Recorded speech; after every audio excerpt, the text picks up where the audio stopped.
தேவனுடைய சாயலாய் இருக்கிற கிறிஸ்துவின் மகிமையான சுவிசேஷத்தின் ஒளி. கிறிஸ்துவின் மகிமையான சுவிசேஷத்தின் ஒளி என்று சொல்லி இந்த சுவிசேஷத்தை குறித்து சொல்லப்படுகிறது. அது என்னவாம்? அவிவிசுவாசிகளாகி அவர்களுக்கு பிரகாசமாயிராதபடிக்கு இப்பிரபஞ்சத்தின் தேவனானவன் அவர்களுடைய மனதை குருடாக்கினான். அல்லேலூயா.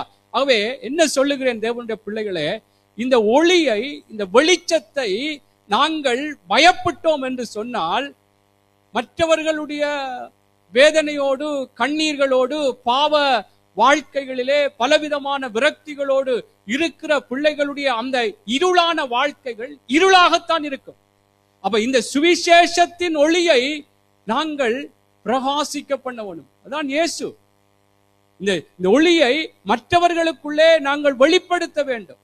இந்த ஒரு ஒளி, இந்த ஒளியை நாங்கள் பாருங்கள், ஒரு இருட்டான இடத்திலே ஒரு லைட் போடும் பொழுது எல்லாமே வெளிச்சமாகிறது.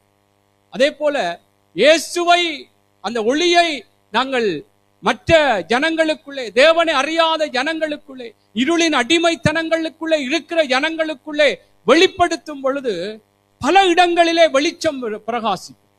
ஆமென். பாவ வாழ்க்கைகளிலிருந்து வெளிச்சம் பிரகாசிக்கும். அவருடைய ஆசீர்வாதமான விடயங்களிலே வெளிச்சம் பிரகாசிக்கும். அதனால்தான் எபேசியர்ல சொல்லப்படுகிறது, நீங்கள் வெளிச்சத்தின் பிள்ளைகளாய் நடந்து கொள்ளுங்கள்.